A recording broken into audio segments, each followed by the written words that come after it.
नमस्कार, आप देख रहे हैं न्यूज इंडिया। आपके साथ मैं हूं अभिषेक। बड़ी खबर आपको बता दें, बृजभूषण शरण सिंह के निशाने पर स्वामी रामदेव सांसद ने पतंजलि घी और मंजन पर सवाल उठाए हैं।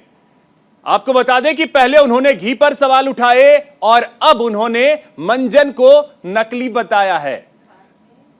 पतंजलि का घी गड़बड़ है, मंजन भी नकली है। बाबा रामदेव का पतंजलि घी नकली है। गाय भैंस पालेंगे तभी शुद्ध दूध और घी मिलेगा।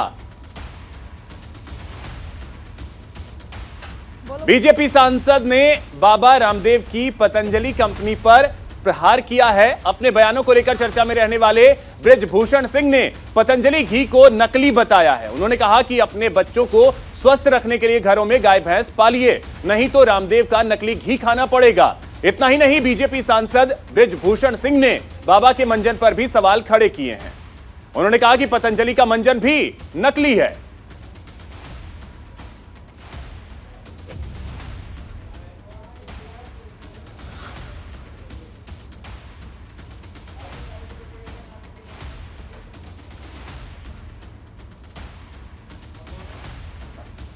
तो आपको बता दें कि बीजेपी सांसद ने पतंजलि के प्रोडक्ट को लेकर सवाल उठाए, जिसमें बात घी की कर लें या मंजन की, इन दोनों को लेकर उन्होंने अपनी बात रखी, जिसमें उन्होंने कहा कि घर में गाय भैंस पालिए, नहीं तो आपको नकली घी पतंजलि वाला खाना पड़ेगा। इसके अलावा उन्होंने मंजन को लेकर पर्सनल एक्सपीरियंस भी बताया कि जब उन्होंने पतंजलि के इस प्रोडक्ट को इस्तेमाल किया तो उनके दांत खराब होने लगे, जिसके बाद उन्हें डॉक्टर के पास जाना पड़ गया और डॉक्टर के पास गए तो डॉक्टर ने उन्हें इसे बदलने की सलाह दी। तो आप अंदाजा लगा सकते हैं कि यह कितना संगीन एक मामला है, क्योंकि नकली घी अगर किसी को खिलाया जा रहा है, घर घर पहुंच रहा है नकली घी, तो यह मामला कितना संवेदनशील हो जाता है, इस बात को समझने की जरूरत है।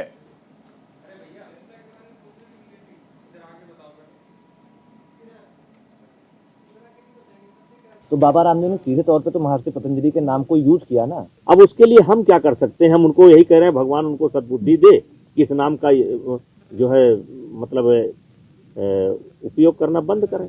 नहीं, हमने उनका मंजन एक बार किया था, अब हमारा दांत खराब होने लगा, फिर मैंने डॉक्टर को दिखाया, वास्तव में दांत खराब होने लगा। उन्होंने जरूरत से ज्यादा लौंग का इस्तेमाल कर दिया। लोगों ने बताया शुरू में अच्छा लगता, मेरा दांत खराब हो गया, मैंने तुरंत, डॉक्टरों ने मना किया, उसके बाद छोड़ दिए, हम नहीं खाते वैसे। नहीं, हमने उनका मंजन एक बार किया था, अब हमारा दांत खराब होने लगा, फिर मैंने डॉक्टर को दिखाया, वास्तव में दांत खराब होने लगा। उन्होंने जरूरत से ज्यादा लौंग का इस्तेमाल कर दिया। लोगों ने बताया शुरू में अच्छा लगता, मेरा दांत खराब हो गया, मैंने तुरंत, डॉक्टरों ने मना किया, उसके बाद छोड़ दिए, हम नहीं खाते वैसे। तो वहीं पतंजलि पर मचे बवाल को लेकर स्वामी चक्रपाणी ने क्या कुछ कहा है, वो आपको सुनाते हैं। देखिए, स्वामी रामदेव जी ने जो पतंजलि की स्थापना किया था, उसके पीछे उद्देश्य समाज कल्याण था। और कोई भी स्वामी या संत है, अगर करता है तो समाज कल्याण की भावना से कोई चीज़ करता है। संत आसाराम बापू का भी प्रोडक्ट चलता था, बहुत ही अच्छा वो था, तो उसके पीछे। लेकिन कहीं ना कहीं काफ़ी माननीय जो सांसद कह रहे हैं, तो ये बात में कहीं ना कहीं प्रमाण या गंभीरता होगी तभी कह रहे हैं।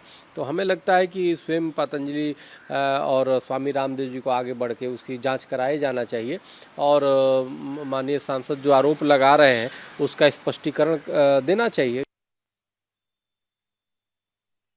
प्रोडक्ट के बारे में अगर इस चुने हुए भाजपा के सांसद जो हैं कोई बात कह रहे हैं, तो अगर ये सरकार निष्पक्ष हो करके, मैं जब सरकार में था तो इस देश में क्वालिटी कंट्रोल के लिए एक कानून बनाया था, जो कानून दुनिया के कानूनों से मिलता जुलता, उसके माध्यम से उसका टेस्ट होना चाहिए, क्या सच्चाई है, दूध का दूध पानी का पानी सामने आना चाहिए। किसी को बोलने और नहीं बोलने से और किसी की तारीफ करने से क्या फायदा। मेरा कहना है कि अगर मार्केट में आने के पहले कोई भी दवा, कोई भी प्रोडक्ट, कोई भी खाने की वस्तु जो प्रोसेस फूड होता है या प्रोसेस किया हुआ चीज होता है, वो क्वालिटी कंट्रोल से पास होता है तब आता है। कहाँ लैप्सेस है और वो एमपी साहब को कहाँ लैप्सेस नज़र आ रहा है, प्रॉपर प्लेस पर जाकर के उसको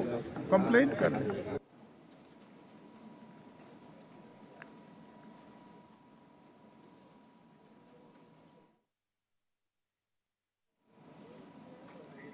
तो पतंजलि के प्रोडक्ट पर सवाल उठ रहे हैं और आपको बता दें कि बीजेपी के सांसद ने यह सवाल उठाए हैं घी को लेकर और मंजन को लेकर। तो आपको बता दें कि पतंजलि का घी गड़बड़ है, नकली है, मंजन, यह कहा है बीजेपी के सांसद ने। तो अब इस सवाल के बाद कई सारे सवाल खड़े हो रहे हैं और विषय अब जांच का है और इंतजार इस बात का भी है कि अगर कंपनी पर और प्रोडक्ट पर सवाल खड़े हुए हैं तो बाबा रामदेव को भी सामने आना चाहिए और अपनी बात क्लियर करनी चाहिए।